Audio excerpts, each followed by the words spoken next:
Hey, we're reading Crime and Punishment from page 136. He was not completely unconscious, however, all the time he was ill. He was in a feverish state, sometimes delirious, sometimes half conscious. He remembered a great deal afterwards. Sometimes it seemed as though there were a number of people around him. They wanted to take him away somewhere. There was a great deal of squabbling and discussing about him. Then he would be alone in the room. They had all gone away afraid of him and only now and then opened a door a crack to look at him. They threatened him, plotted something together, laughed and mocked at him. He remembered Nastasia often at his beside. He distinguished another person too, whom he seemed to know very well, though he could not remember who he was, and this fretted him, even made him cry. Sometimes he fancied he had been lying there a month. At other times it seemed all part of the same day. But of that he had no recollection, and yet every minute he felt that he had forgotten something he ought to remember. He worried and tormented himself trying to remember, moaned, flew into a rage, or sank into awful, intolerable terror. Then he struggled to get up, would have run away, but someone always prevented him by force, and he sank back into impotence and forgetfulness. At last he returned to complete consciousness. It happened at 10 o'clock in the morning. On fine days, the sun shone into the room at that hour, throwing a streak of light on the right wall and the corner near the door. Nastasia was standing beside him with another person, a complete stranger, who was looking at him very inquisitively. He was a young man with a beard, wearing a full short waisted coat, and looked like a messenger. The landlady was peeping in at the half open door. Raskolnikov sat up. Who's this, Nastasia? He asked, pointing to the young man. I say, he's himself again, she said. He's himself, echoed the man. Concluding that he had returned to his senses, the landlady closed the door and disappeared. She was always shy and dreaded conversations or discussions. She was a woman of 40, not at all bad looking, fat and buxom, with black eyes and eyebrows, good natured from fatness and laziness, and absurdly bashful. Who are you? Who are you? He went on, addressing the man. But at that moment, the door was flung open, and stooping a little as he was so tall, Razumihin came in. What a cabin it is, he cried. I'm always knocking my head. You call this a lodging? So you are Conscious brother? I've just heard the news from Pashenka. He has just come to, said Nastasia. Just come to, echoed the man again with a smile. And who are you? Razumihin asked, suddenly addressing him. My name is Razumihin, at your service. Not Razumihin as I'm always called, but Razumihin, a student and gentleman, and he's my friend. And who are you? I'm the messenger from our office, from the merchant Shelopaev, and I've come on business. Please sit down. Razumihin seated himself on the other side of the table. It's a good thing you've come to, brother, he went on to Raskolnikov. For the last 4 days, you've scarcely eaten or drunk anything. We had to give you tea in spoonfuls. I brought Zosimov to see you twice. You remember Zosimov? He examined you carefully and said at once it was nothing serious. Something seemed to have gone to your head. Some nervous nonsense, the result of bad feeding, he says. He says you have not had enough beer and radish, but it's nothing much. It'll pass and you will be all right. Zosimov is a first-rate fellow. He's making quite a name. Come, I want to keep you, he said, addressing the man again. Will you? So what happened to Raskolnikov, man? Oh, will you explain what you want? You must know, Radia. This is the second time they have sent from the office, but it was another man last time, and I talked to him. Who was it came before? That was the day before yesterday. I venture to say, if you please, sir. That was Alexei Semyonovich. He's in our office too. He was more intelligent than you, don't you think so? Yes, indeed, sir. He's of more weight than I am. Quite so. Go on. At your mamma's request, though, Afanasy Ivanovich Vahrushin, of whom I presume you have heard more than once, a remittance is sent to you from our office. The man began addressing Raskolnikov. If you are in an intelligible condition, I have 35 rubles to remit to you, as Semyon Semyonovich has received from Afanasy Ivanovich at your mamma's request instructions to that effect, as on previous occasions. Do you know him, sir? Yes, I remember. Vahrushin, Raskolnikov said dreamily. You hear? He knows Vahrushin, cried Razumihin. He's in an intelligible condition. And I see you're an intelligent man too. Well, it's always pleasant to hear a voice of wisdom. That's the gentleman, Vahrushin Afanasy Ivanovich. And at the request of your mamma, who has sent you a remittance once before in the same manner through him, he did not refuse this time also, and sent instructions to Semyon Semyonovich some days since to hand you 35 rubles in the hope of better to come. That hoping for better to come is the best thing you've said, though your mama is not bad either. Come then, what do you say? Is he fully conscious, eh? That's all right, if only he can sign this little paper. He can scrawl his name. Have you got the book? Yes, here's the book. Give it to me. Here, Radia, sit up. I'll hold you. Take the pen and scribble Raskolnikov for him. For just now, brother, money is sweeter to us than triasil. What's triacal? Triasil? I don't know. I don't want it, said Raskolnikov, pushing away the pen. Not want it? I won't sign it. How the devil can you do without signing it? I don't want the money.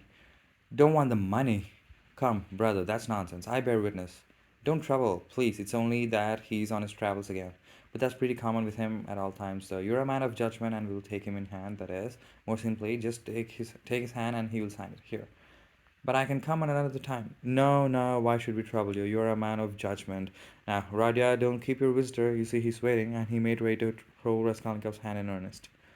Stop, I'll do it alone, said the latter, taking the pen and signing his name. The messenger took out the money and went away.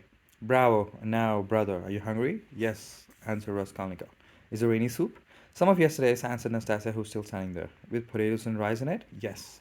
I know it by heart. Bring soup and give some tea. Very well. Raskolnikov looked at all this with profound astonishment and a dull, unreasoning terror. He made up his mind to keep quiet and see what would happen. I believe I'm not wondering. I believe it's reality, he thought. In a couple of minutes, Nastasia returned with the soup and announced that the tea would be ready directly. With the soup, she brought 2 spoons, 2 plates, salt, pepper, mustard for the beef, and so on. The table was set as it had not been for a long time. The cloth was clean. It would not be amiss, Nastasia, if Praskovia Pavlovna were to send us up a couple of bottles of beer. We could empty them. No! No!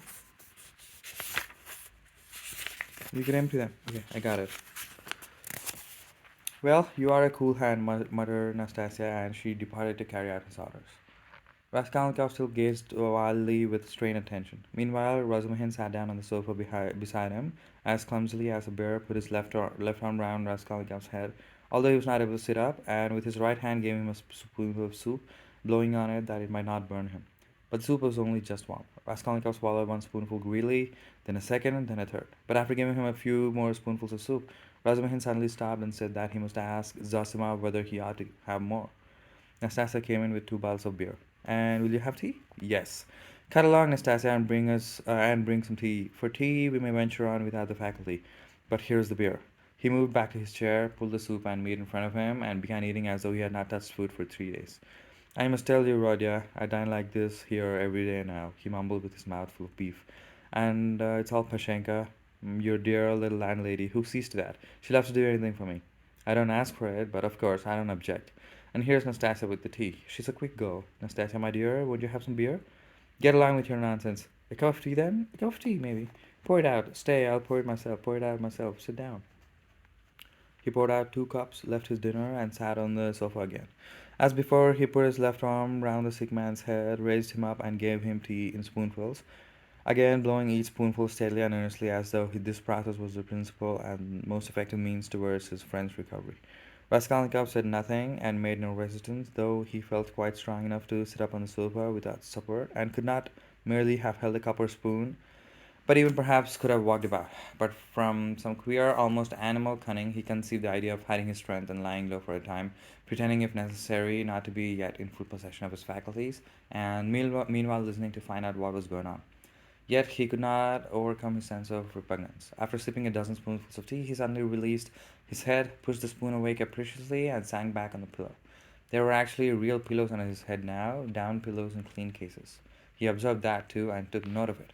Pashenka must give us some raspberry jam today to make him some raspberry tea, said Razumihin, going back to his chair and attacking his soup and beer again. And where is she to get raspberries for you? Said Nastasia, balancing a saucer on her 5 outspread fingers and sipping tea through a lump of sugar. She'll get it at the shop, my dear. You see, Radia, all sorts of things have been happening while you have been laid up.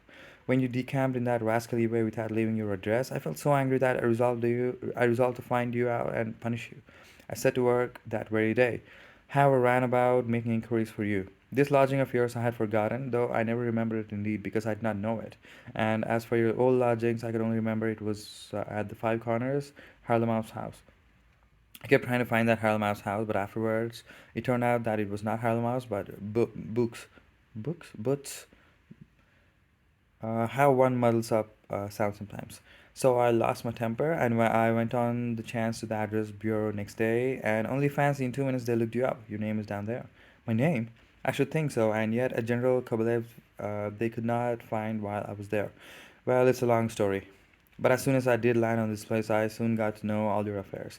All, brother. I know everything. As I here will tell you.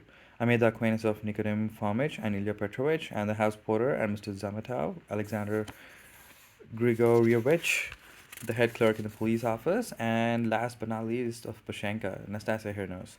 He's got around her, Nastasia murmured, smiling slyly. Why don't you put the sugar in your tea, Nastasia, Nikiforovna?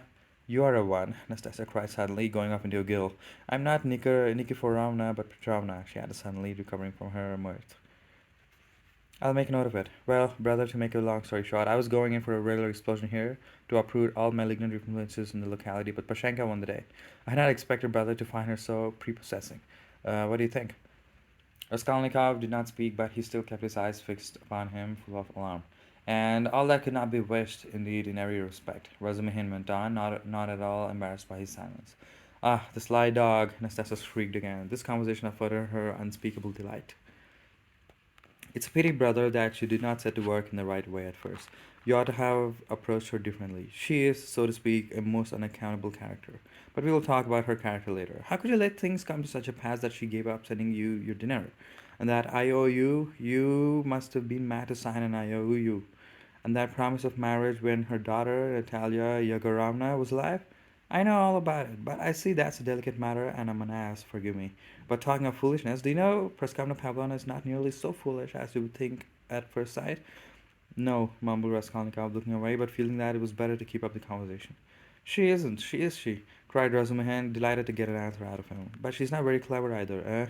She's essentially an accountable character. I'm sometimes quite at a loss, I assure you. She must be 40. She says she's 36. And of course, she has every right to say so. But I swear, I judge her intellectually, simply from a metaphysical point of view. There's a sort of symbolism sprung up between us, a sort of algebra or whatnot. I don't understand it. Well, that's all nonsense. Only seeing that you're not a student now and have lost your lessons and your clothes, and that through the young lady's death she has no need to treat you as a relation. She suddenly took fright, and as you hid in your den and dropped all your old relations with her, she planned to get rid of you. And she's been cherishing that design a long time, but was sorry to lose the IOU, for you assured her yourself that your mother would pay. It was base of me to say that. My mother herself is almost a beggar, and I told a lie to keep my lodging and be fed, Raskolnikov said loudly and distinctly. Yes, you did sensibly. But the worst of it is that at that point, Mr. Chabarov turns up, a businessman. Pashenka would never have thought of doing anything on her own account. She's too retiring. But the businessman is by no means retiring, and the first thing he puts the question: is there any hope of realizing the IOU? Answer: there is, because he has a mother who would save her Radia with her 125 rubles pension if she has to starve herself, and a sister too, who would go into bondage for his sake. That's what he was building upon. Why do you start? I know all the ins and outs of your affairs now, my dear boy. It's not for nothing that you were so open with Pashenka when you were her prospective son-in-law, and I say all this as a friend. But I tell you what it is: an honest and sensitive man is open. A businessman listens and goes on eating you up. Well, then she gave the IOU by way of payment to this Chebarov, and without hesitation, he made a formal demand for payment.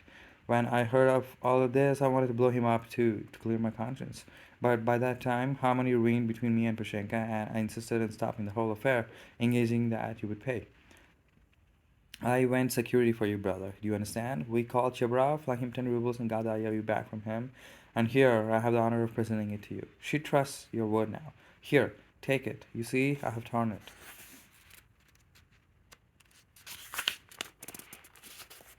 Razmahan put the note on the table, but I'm gonna stop it here. This was a very good reading sesh. I might continue reading without the recording. Who knows? Let's see.